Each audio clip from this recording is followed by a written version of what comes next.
Yo, this is WSoul13 bringing you Raid Shadow Legends on a treadmill.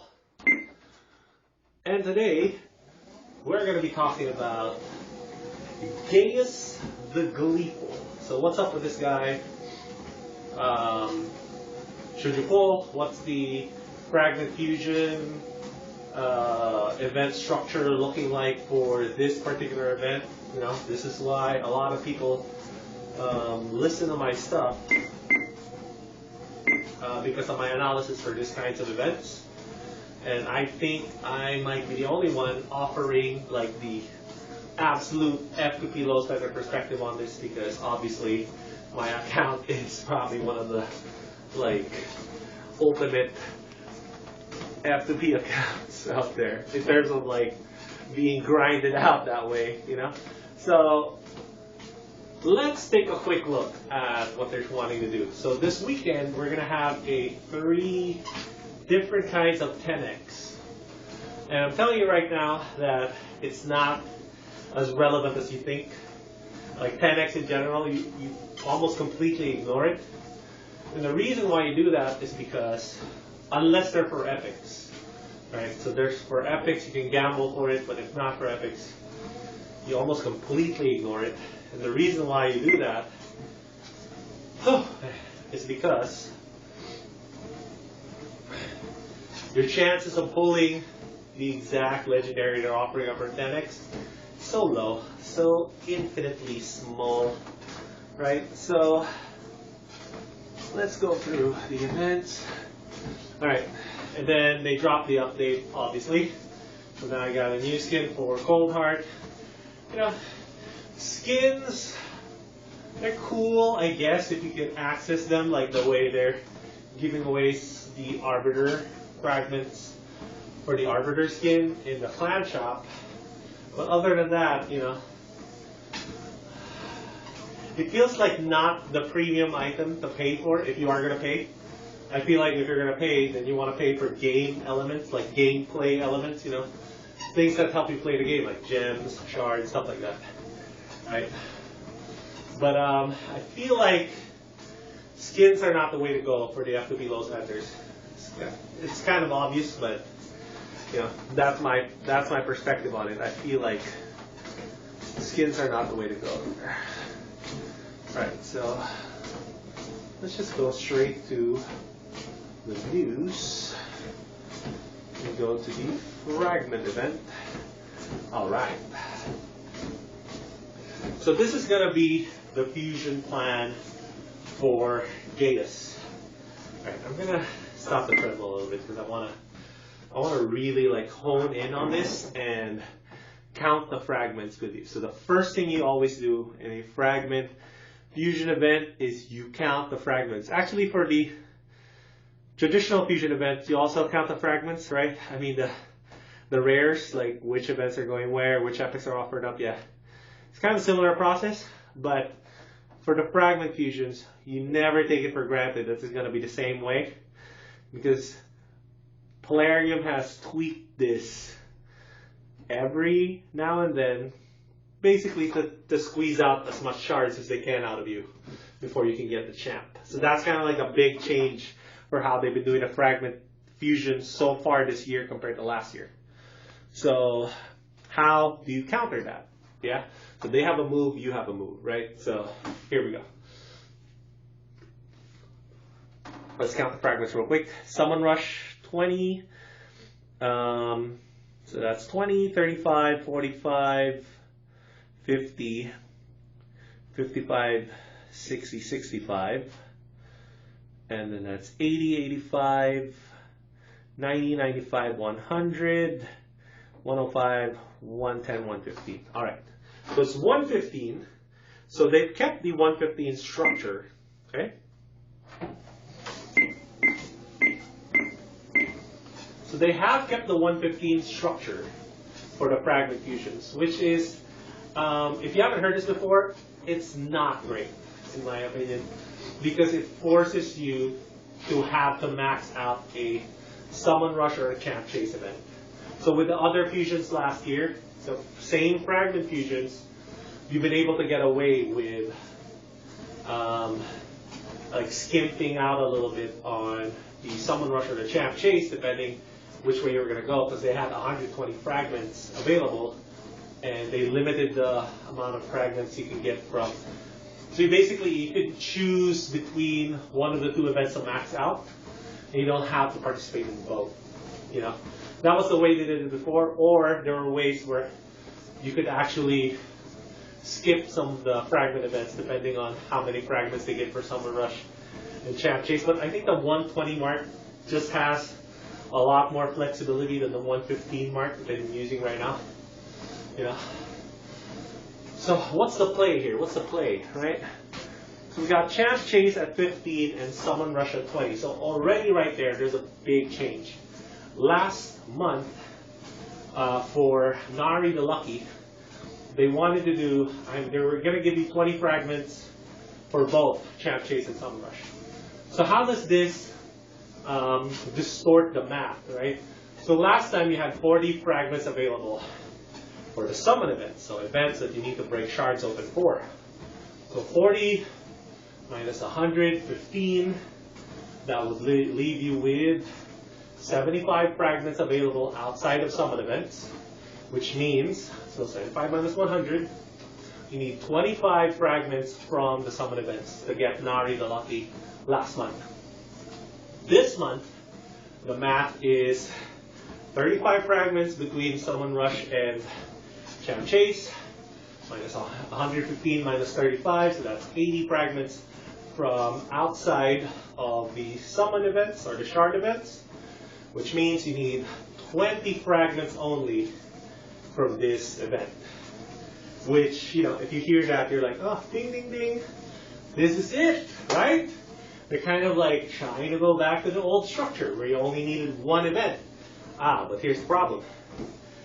Only Summon Rush offers the full 20 fragments. To get your 20, you need the fuse Gaius. So never mind, we're not even talking about whether Gaius is worth it or not. We're just talking about the cost first. So before you can discuss anything like upside, you gotta pick this up for real life too, for reals. When somebody discusses upside, right, like, oh, this does a beneficial thing for you, for society, for mankind, right, but what does it cost? That should be your immediate response. Even just in your head, always think, okay, what's this going to cost me? So what is this going to cost us? We need to pick between Summon Rush or doing both Summon Rush and Champ Chase. And I'm going to explain my personal strategy, how I'm going to do it. But your strategy can be different, which is perfectly fine. But I think this strategy is the best way to do it. So if you go for the full 20 fragments just from Summon Rush, last month they asked for 3,500 points, which if you divide that by the 500 points per Sacred Shard for Summon Rush events, it's 7 Sacred Shards. So, and you had to still get 5 fragments from Champ Chase, and I think the top Champ Chase at the lowest tier for the Champ Chase fragments was it 750 or 1150, something like that. So it's going to be somewhere between, and it was a Champ Chase event, which means epics are only 250. So most of the time you're dropping Sacred Shards, only 250 points. Even if it's Sacred 2x, it was Sacred 2x that time, you know. So that kind of muddles the math, right? So you're going to end up with maybe like pulling an extra 3 Sacreds maybe, and then rounding it up with mysteries. So that's like 10 Sacreds if you went the Summon Rush route last month. As opposed to if you went the max out the Champ Chase route, because there's a way to mitigate points in Champ Chase. I think I only ended up spending 5 Sacreds to get Nari. 5? This is 5 or 4? I think 5. Yeah. So, you know, I think that is a great way to go about the process, in my opinion. If you can try to max out Champ Chase versus Summon Rush. Because even though Summon Rush does give you a lot more points for Sacred Shards is so much harder to get. And you don't necessarily want to open Void Shards. You can, they're about the same value as Sacreds. It's 120 per Void. So you need 4 Voids to get 480 points, so that's roughly 1 Sacred. So my strategy for this particular event is going to be, I'm going to try to max out Champ Chase. So we're projecting that Champ Chase weekend will be 2x Ancients. 2x Ancients is a great time to pull for Champ Chase. And I suggest you max out Champ Chase and then you get the first 5 fragments for Summon Rush. Is there a risk? Of course there is. They could ask for a lot of points to get those first 5 fragments. Or maybe they chop it up as 10-10. Which would be even worse because that means they're going to ask for a lot more for those first 10. So, best case scenario, I think you'll be spending around 2 Sacred Shards for Summon Rush. Worst case scenario might be 4, maybe 3. But I think 2 is a pretty safe number to get that 5 fragments from Summon Rush. Unless they consider this a premium fragment champ event. We're going to more on that in a bit. But usually for the premium champs, they do it a different way, which I think they did for the Mita and other Priest Bogni, right? I think so, yeah. So this may not be considered a premium fragment event. We'll see. We'll see when we talk about Gaius himself, right? But yeah, my strategy is going to be, you're going to get the first 5 fragments from Summon Rush. You're going to max out Champ Chase. Maxing out Champ Chase is pretty easy to do if Ancient Shard 2x is on. It depends on your luck, obviously. And if you have fragments someone's saved up, like me, I have Nari saved up, so I'm going to pull him for that Champ Chase weekend. 2x Ancients, it's a really great time to summon for Champ Chase. The reason why is because it's a higher chance of you getting epics. Every epic you pull pulls up your average points per shard. So it goes something like 10 points per rare, 250 points per epic. That's a, 25x multiplier on pulling every epic for your Ancients. So during 2x on Champ Chase, I think your per shard average is going to be something like 50 points per shard versus whatever, 30 or something if 2x isn't on, and then it's a flat 20 for Summon Rush, right? So Ancients and Mysteries are better in Champ Chase because their multipliers go up if you get lucky, and then Voids and Sacreds are better in Summon Rush because their flat value is really, really high. Again, there's nuance, right? Whichever 2x is on, obviously you want to favor that one. Whichever 10x you want to go for, favor that. But in general, those would be the rules. Mysteries are great for rounding up points. So yeah, that's basically it for the points and stuff. So, 3 Dungeon Divers. The only good thing I can see about that is they're mostly interconnected. I think there is a 1-day break between Dungeon 1 and Dungeon 2. Right? And then Dungeon 2 and Dungeon 3, there's no break. So I wish that was like a continuum. They should really, really need to do that. Just make Dungeon Divers on the whole event. But whatever. It's one of their traps, to be honest. So Dungeon Divers is something you should never underestimate. Always try to get the points there when you have the time to do it. So we talked about the economics of this particular fragment fusion. So I got Nari ready. Oh, I should just click on the space. There we go. Oh, why is it Nari still? I haven't put out Gaius yet. Is he not on yet? Here we go, Gaius. Alright, so let's click on my guy. Okay. Whew, this is more challenging than I thought. Alright, so what I'm trying to do here is what's called Zone 2 Cardio, which is basically I'm trying to keep my heart rate at 180 minus my current age, which is 35. So I want to keep my heart rate below 145, and then the bottom number would be 90% of 145. like 130 something, 131, 132. That's the range I want to be in terms of my heart rate. I'm at 130s right now. So it's fine. Yeah, I'm getting there.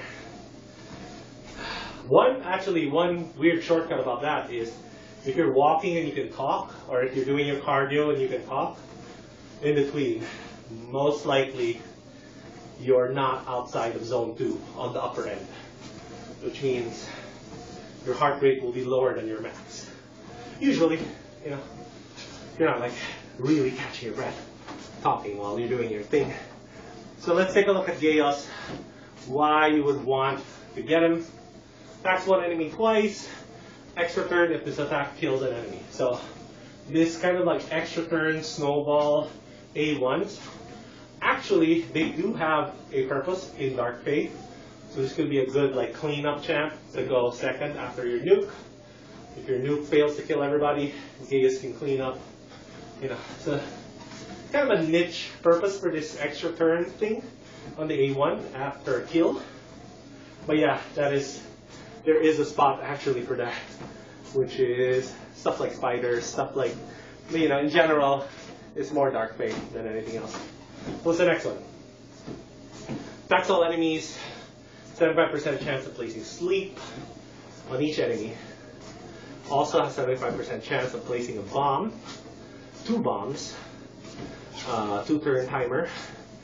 Books up to 100%, needs 5 books to book up to 100%. Okay.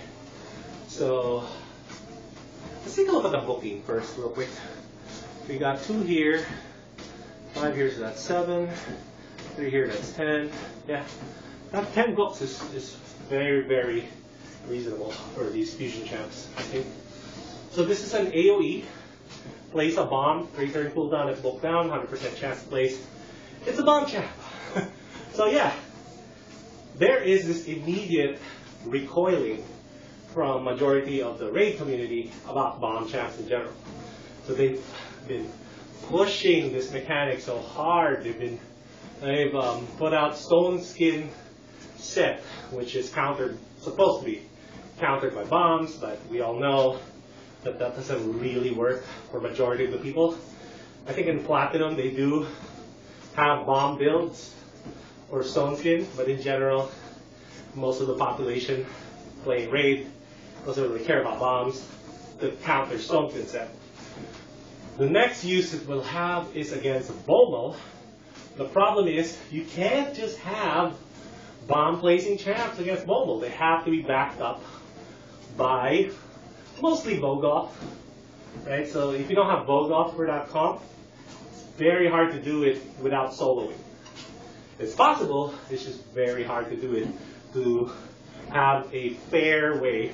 So like in Magic cards, this would be called a fair way to beat the boss. Would be like making a team, a balancey, a damage dealer, healer, support, buff champs, damage enhancers, so like that would be the fair way to do Bomo. But because Bomo is so overtuned, most players, including myself, have had to beat him the unfair way, which is using a solo champ. Right? It's technically unfair to the boss, because if you use a solo champ and you play it the way the solo champ is supposed to be played, there's no way for the boss to technically win. Right? That's why it's called quote-unquote unfair, but honestly, solo champs are a lot more work than people imagine, especially for Bomo.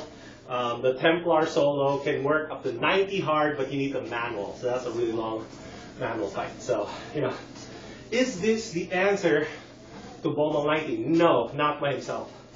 So that's it right there. If you're in it because you think Gaius can help you beat Bomo, like immediately after you pull him, when is Bomo coming up the rotation? 2 months from now? I think the answer to that is unlikely, unless you actually have a strong core of support champs that's particularly good against Bomo. I don't think Gaius will do anything there. And what's this one? Attacks one enemy twice. The first hit instantly detonates all the bombs. Second hit ignores unkillable. Okay, so attacks one enemy. Right? So this is a way for you to assassinate a particular enemy. And then this is when attacked. 30% chance of putting bombs on. Alright. And then occurs once per hit. So once per hit. So multiple hits will trigger this. Alright. I wonder if this is a thing in Clan Boss. I'm not sure. And then instantly detonates all bomb debuffs on enemies whenever this champ is killed. Now we get spicy, right? Now this is getting spicy right here. So is there like a combo element with Gaius and Soul Drinker, I think? And if the answer is yes, right? I think when Soul Drinker dies, puts bombs on or something like that. And then you can have it where Soul Drinker dies first and Gaius dies and then puts the bombs on, detonate the bombs, you know.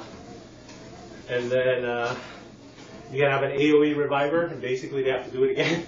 So as long as you have this one champ, which ironically might have to be on Stone Skin to survive. Right, so it's a Stone Skin counter, but your team will also run Stone Skin, most likely. Anyways, that's beside the point. Is there end game potential for Gaius? Like, can he have like a speed run for Bobo, right? That to me, I think is possible. That Gaius has a comp available to him that people will figure out down the line that can speed run Bomo Hard 90. I think that might be in the books just because of he dies and all these triggers happen. You know, whenever something like that is in the game, for any game, but for Raid in particular, when you have triggers that happen when they take turns or they die, basically without actually having to do the turn, you know, passives that trigger like that are usually really strong. Almost regardless of the effect, to be honest. But some effects are stronger than others, obviously. But yeah. So, what's the bottom line? I think the bottom line is that Gaius is not for everybody. I mean, I'll be the first to admit that. I feel like he is a must-have for progressing players that are already done with the first part of the game. So like, if you're already done with Dragons 20, and Spiders 20, and Fire Knight 20, you know, like you're done with your Dungeons 20, you're just waiting on Arena to get Arbiter, right? I think Gaius is a fantastic champ to go for. Because the upside really is there. So this isn't one of those champs where you're hoping for a buff. You know, the upside is already there. You just need to find the comp or the combo that does it for you. But even him by himself is a tremendous value to a team against Bomo, because, you know, champs always die in Bomo, so there's a way for you to revive him over and over again. He'll just keep triggering bombs, trigger bombs, trigger bombs, you know. And it'll make that fight pretty fast, I think, if your revivers stay alive, you know. So, is there upside for Gaius? Yes, the upside is there. Upside in Arena, upside in 3v3 Arena. There might even be upside in Hydra, to be honest. We haven't had a revive on death comp for Hydra yet. Not like a mainstream one, and Gaius could be a piece of a revive on death comp for Hydra, to be honest. I feel like he could be a piece of that, you know. As long as you can avoid having your revive on death champ be eaten, there's going to be an RNG thing there. But yeah. So the end game potential is there. So anybody that's done with most of the progression stuff, and the end game players, so like the early end game players and the really, really end game players are going to want to pick this guy up. Just to have him. Because he has a very unique effect. And potentially a very powerful effect. You know? So, one for the books, I think. One to go for.